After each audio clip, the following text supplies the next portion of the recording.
The air in Seattle tonight feels like it's holding its breath, thick with the kind of damp chill that seeps into your bones. I sit in my wheelchair at the edge of the ballroom, the wheels locked, my hands steady on the armrests, but inside, my heart is a war drum. The chandeliers above drip light like honey, casting golden pools over the 300 guests swirling around me. Friends, family, strangers who think they know my story. They don't. Not yet.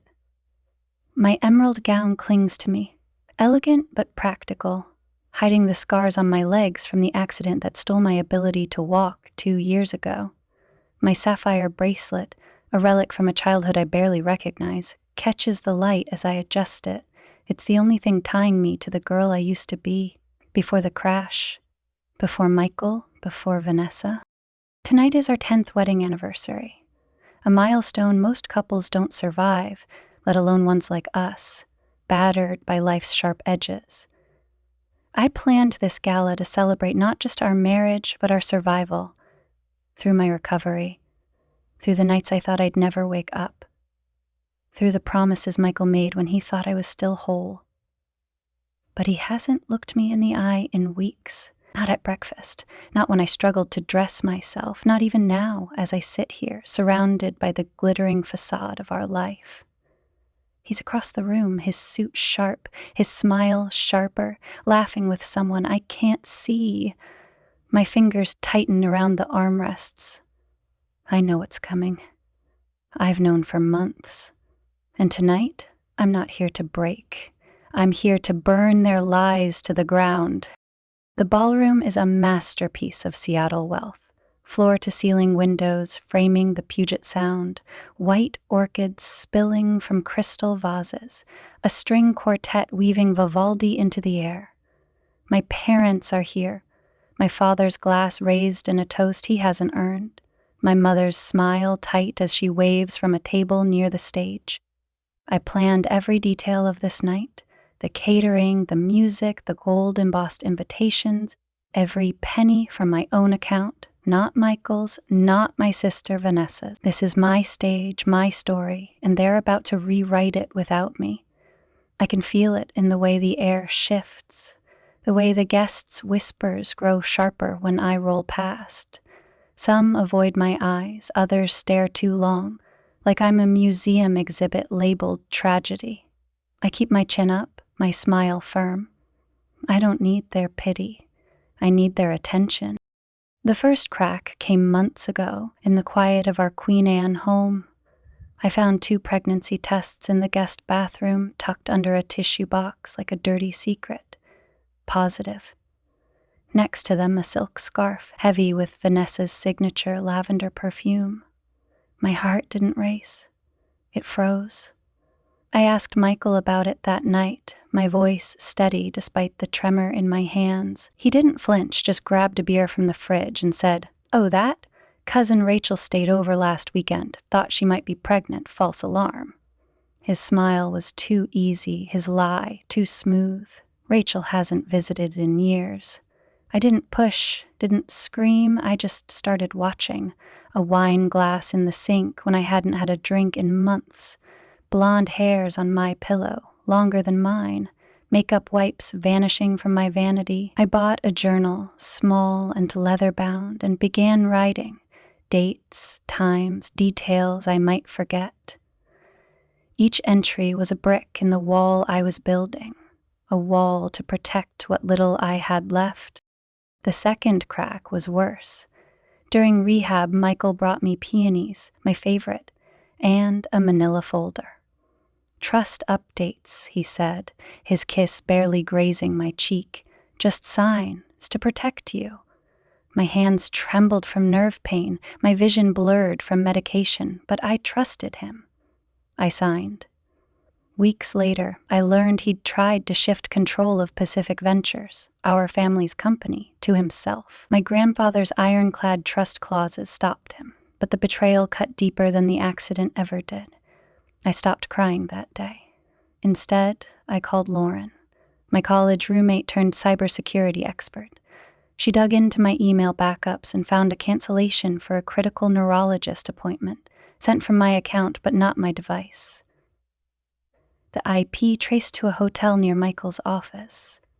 The email was forwarded to Vanessa's personal Gmail. They wanted me weak, dependent, out of the way. The third crack was a near miss. Driving to a lawyer's meeting, my car's brakes failed on a rain-slicked hill. I swerved into a ditch, my heart pounding as a semi roared past, inches from my bumper. The mechanic later said the brake lines looked tampered with, but there was no proof. The fourth was a fire in my apartment kitchen, a faulty stove sparking while I was alone. I dragged myself to the door, coughing through smoke, my wheelchair barely clearing the flame. The fifth was a shadowed car tailing me after a late therapy session, its headlights too close, vanishing when I slowed to confront it. Each incident screamed intent, but I had no evidence, only my journal and a growing fire in my chest. Tonight, the final crack is coming.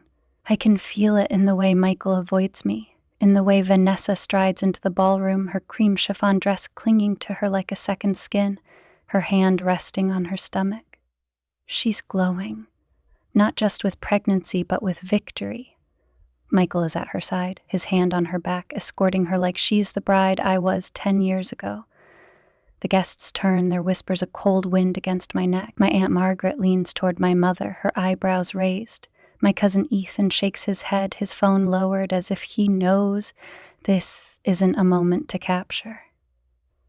I roll toward our reserved table, but Michael doesn't follow. He guides Vanessa to a seat 2 tables away, her laughter cutting through the quartet strings. The MC, a polished man with a voice like velvet, starts the program. Toasts are made, glasses clink, but I sip water with trembling fingers. Vanessa rises, not walking but strutting to the microphone, Michael trailing her like a shadow. "Thank you all for being here," she begins, her voice honeyed but sharp, the one she uses when she wants every eye on her. Tonight isn't just about a marriage. She glances at me, her lips curling. It's about new beginnings. She takes Michael's hand, places it on her stomach. "We're having a baby." The room freezes. A glass shatters at my mother's table. A few guests clap hesitantly, unsure if this is a joke. Michael doesn't speak, doesn't look at me. Vanessa turns, her eyes glinting like she's about to be crowned. "You should have stayed home, Cecilia," she says, her voice dripping with mock pity. "This night's not for the broken." She gestures toward the exit, her manicured hand slicing the air. The insult lands like a slap, but it doesn't break me. It wakes me. I don't cry. I don't move. I roll forward, my hand steady on the wheels, and press the button to pause the music. The quartet falters. The room goes silent, even the waiters freeze. I lift my chin, my fingers closing around the microphone. Every eye is on me. Some curious, some uncomfortable, some pitying. I don't care. My voice is soft but clear, cutting through the hush like a blade. "Thank you for coming tonight," I say. "Some of you might think I'm here to celebrate. I'm not. I'm here to end an illusion." A murmur ripples through the crowd. My mother-in-law's mouth hangs open, her wine glass forgotten. Michael stares at his shoes. Vanessa's smirk falters just a fraction. I continue, my voice steady. "I paid for this night. The venue, the flowers, the music, every cent came from my account, not Michael's, not Vanessa's, mine." Gasps punctuate the silence. My Uncle James lowers his phone, his face pale. "I planned this to honor survival," I say. A decade of marriage, a near-death accident, recovery, forgiveness. I thought we could find our way back. But some people don't say they're done loving you. They show it with silence, with absence, with hands on someone else's future. I turn to Vanessa, her arms crossed, her belly a proud shield. "I stayed," I say, because I wanted to protect my dignity, because I needed time, because I wanted the truth to stand on its own. I reach into my clutch, pulling out a sealed envelope embossed with my grandfather's legal insignia. The room leans forward, breath held. "I'd like to read something," I say, unfolding the paper with deliberate calm. Effective March 1st, Cecilia Elizabeth Montgomery assumes full majority shares in Pacific Ventures, per the trust agreement of June 12, 1994. All executive authority passes to her. Michael Montgomery remains public-facing president for brand continuity, without operational control.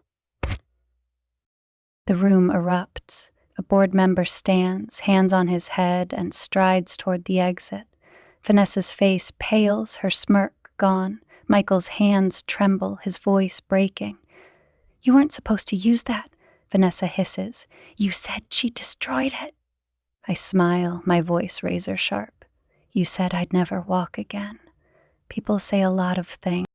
Aunt Margaret stands, crossing the floor to place a hand on my shoulder. Others follow, not in a rush, but with quiet resolve, their footsteps a soft rebellion against the lies.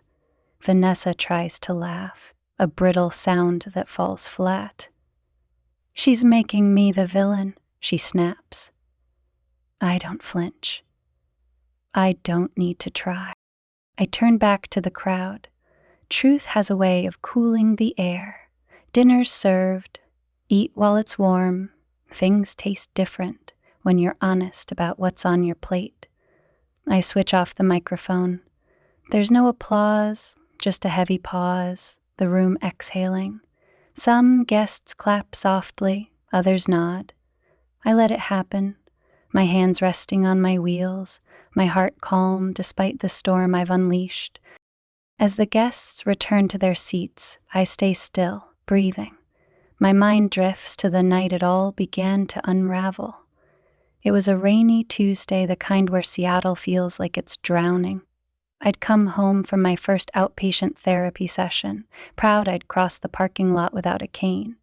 The house was dark, Michael gone, the only sound the hum of the ceiling fan. I found the pregnancy tests and the scarf, the first clues that cracked my world. I didn't confront him then. I started building, piece by piece, a plan to reclaim what was mine. The gala continues around me, but I'm already somewhere else.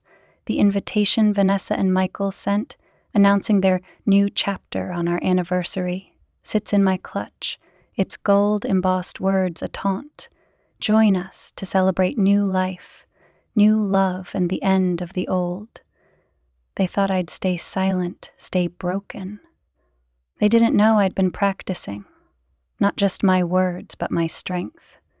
With my therapist's help, I'd trained to stand just for a moment, to face them on my terms. I'd rehearsed my speech in front of a mirror, a pencil for a microphone, imagining their faces.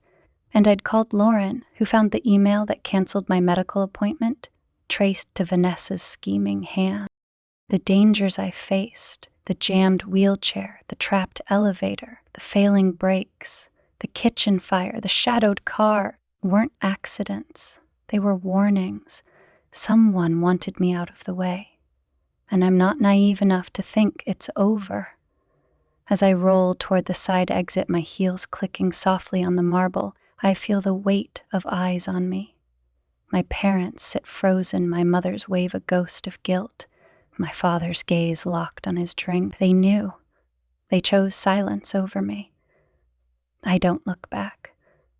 The door closes gently behind me, the ballroom's noise fading like a dream I no longer believe in. Outside, the rain has stopped, leaving the air sharp and clean. I pause, letting the city's pulse ground me. The gala was just the beginning. Michael and Vanessa won't stop, and neither will I. My journal, my evidence, my resolve, they're all I need. I'm not the Cecilia they thought they could bury. I'm the storm they never saw coming, and this fight is far from over. What did Vanessa whisper to Michael before the gala? Who tampered with my car? What else is hidden in my journal, waiting to be revealed? The answers are out there, and I'm ready to find them. The Seattle rain had stopped, but the city felt like it was waiting for something to break. I sat at my kitchen table, the journal open before me, its pages a map of betrayal, dates, times, bank transfers, overheard whispers. The sapphire bracelet on my wrist glinted under the dim light, a reminder of a sisterhood long gone. 3 weeks had passed since the gala, where I stood, literally and figuratively, to expose Michael and Vanessa's lies. The headlines had quieted, but the fallout was just beginning. My phone buzzed with a text from Ruth, my lawyer.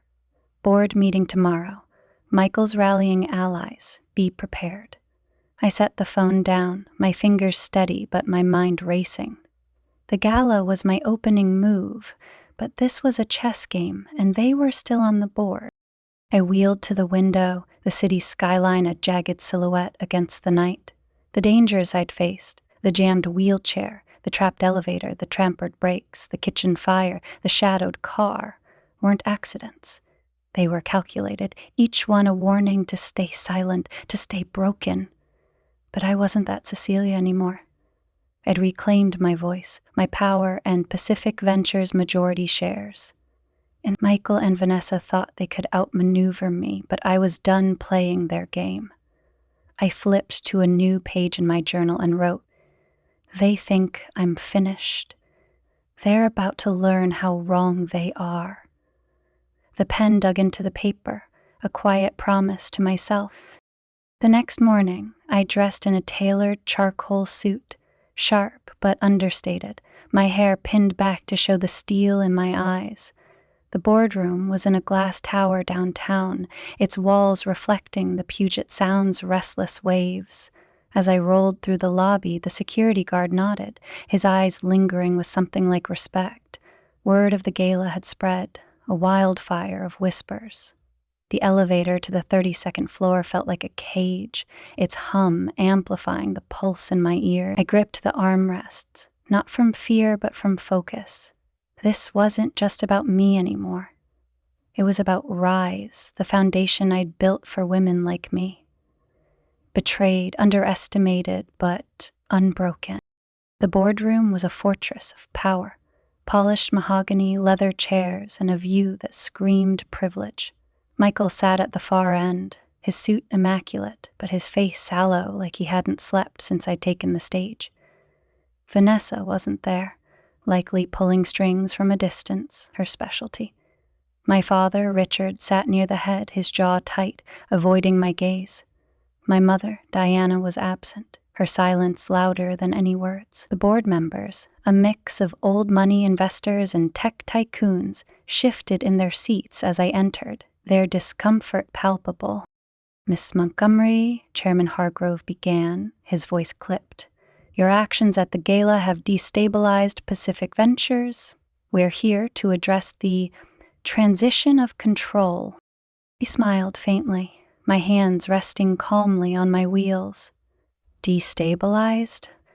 I'd say the instability started when my husband and sister used my anniversary to parade their affair. A few members coughed, others looked away. Michael leaned forward, his voice low and venomous. "This is a personal vendetta, Cecilia. You're tanking the company to settle a score." I met his eyes, unflinching. "A score? I'm protecting what I built. You signed over 75% of your shares to me 4 years ago. That's not a vendetta. That's a contract." Hargrove cleared his throat. "The board is concerned about optics. Investors are pulling out. Your public display didn't help." "My public display," I said, my voice steady, "was the truth. The same truth you ignored when Michael siphoned funds to a consulting reserve during my recovery." I slid a folder across the table, printouts of the transfers Lauren had uncovered. April, May, June, each aligned with my weakest moments. $3 million moved without my consent. "Care to explain, Michael?" His face reddened, but he didn't answer. My father shifted, his fingers tightening around his pen. Cecilia, this isn't the place. It's exactly the place, I cut in. This company was my grandfather's legacy, not a playground for Michael's ambition or Vanessa's schemes. I turned to the board. I'm not here to destabilize. I'm here to rebuild, starting with an ethical board and female-led oversight. A murmur ran through the room. A younger board member, Miss Chen, nodded slightly, her eyes sharp with interest. Michael slammed his hand on the table. You're twisting everything. You were never supposed to use that agreement. And you were never supposed to betray me, I said, my voice quiet but razor sharp. Yet here we are. The room fell silent, the tension thick enough to choke on. Hargrove adjusted his glasses. We'll review the documents and reconvene. This meeting is adjourned. As the board filed out, Michael lingered, his eyes burning into me. You think you've won, he whispered. You have no idea what's coming. I didn't flinch. I've survived worse than you, Michael. Try me. He stormed out, leaving me alone with the echo of his threat. My father approached, his voice low. Cecilia, you're tearing this family apart. I looked up at him, my heart heavy but resolute. You did that when you chose silence over me. He flinched, then walked away. I willed out, the city's Hume grounding me. Michael's words lingered, a warning I couldn't ignore. That night, I called Lauren. I need you to dig deeper, I said. Anything on Vanessa, emails, accounts, connections. Lauren arrived the next day, her laptop glowing with data. You're not going to like this, she said, pulling up a file. An email sent from Vanessa's account to an unknown address, dated the day my brakes failed. She's getting too close. Handle it. The IP traced to a coffee shop near Michael's office. My stomach twisted, but I didn't look away. There's more, Lauren said. Payment, $10,000, 0 cents, from an offshore account to a mechanic shop. The same shop that repaired your car. The room spun, but I forced myself to breathe. They tried to kill me, I whispered. Note kill, Lauren said carefully. Scare. But they're escalating. I nodded, my hands trembling as I wrote in my journal. They wanted me gone, now they'll face me standing. The next day, I met with my physical therapist, Sarah, at the rehab center. I need to stand longer, I said. Not just for a moment, for me. Sarah hesitated, her eyes soft but firm. It's risky, Cecilia. You're balanced. I know the risks, I said. I've lived them. Help me. We trained for hours, my legs trembling but holding, each step a defiance of the body they thought was broken. That night, I found a package at my door, unmarked, heavy. Inside was a USB drive and a note. You're playing a dangerous game. My heart pounded, but I plugged the drive into Lauren's secure laptop. It was footage, grainy, time-stamped the night of the fire. A figure hooded, tampering with my stove's gas line. The camera caught a glimpse of a bracelet. Lavender beads, Vanessa's favorite. I didn't sleep. The next morning, I drove to Ruth's office, the USB in my clutch. They're not just after my company, I said, handing it over. They're after my life. Ruth's face hardened. We need to go to the police, Cecilia.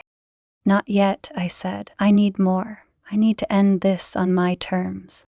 She sighed but nodded. Then we tighten your security, and we prepare for the next board meeting.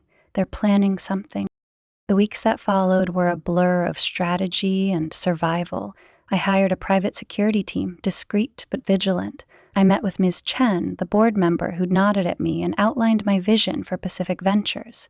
Transparency, ethical investments, and a focus on community impact. She listened, her skepticism softening. You're not what I expected, she said. Most people would have crumbled. I did. I admitted. Then I rebuilt. But the dangers didn't stop. One night, my apartment's power cut out, plunging me into darkness. I heard footsteps outside, slow and deliberate. I gripped my phone, my thumb hovering over 911, but the footsteps faded. The next day, my security team found a cut wire in the building's electrical box.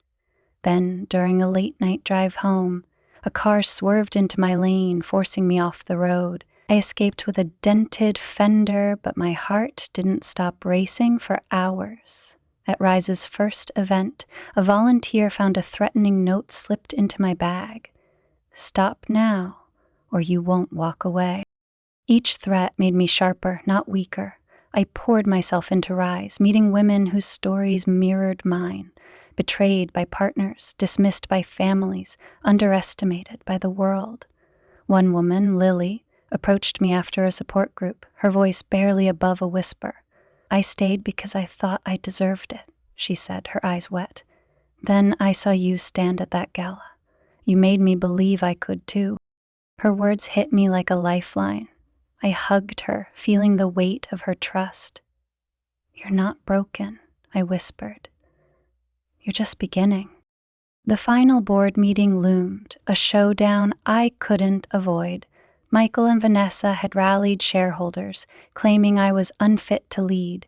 They spread rumors I was unstable, vengeful, a liability. My parents, still silent, hadn't reached out since the gala. I prepared with Ruth, Lauren, and Ms. Chen, building a case airtight with evidence. The transfers, the tampered car, the USB footage.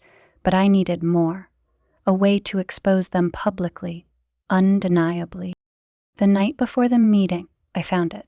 Lauren uncovered a deleted voicemail from Vanessa, recovered from a cloud backup. Her voice was cold, calculated.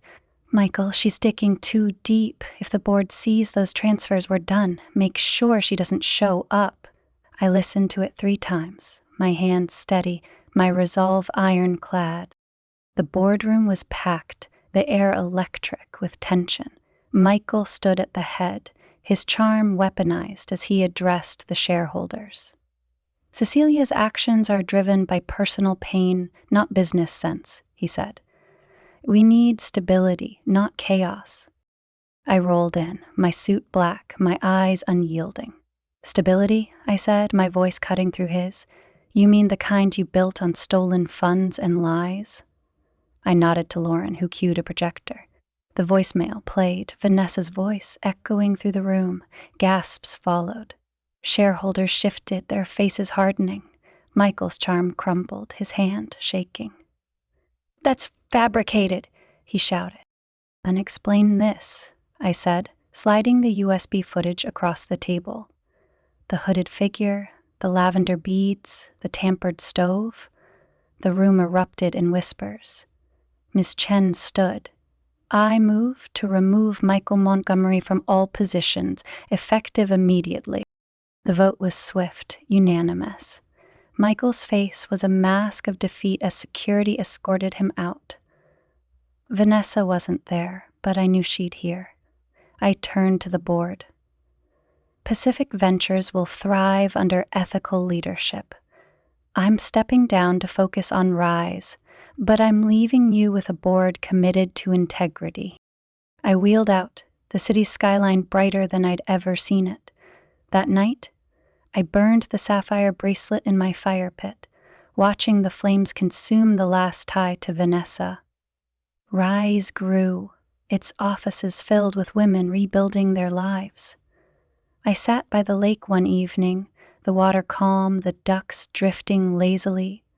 I hadn't won back my marriage or my family, but I'd won myself, and that was enough.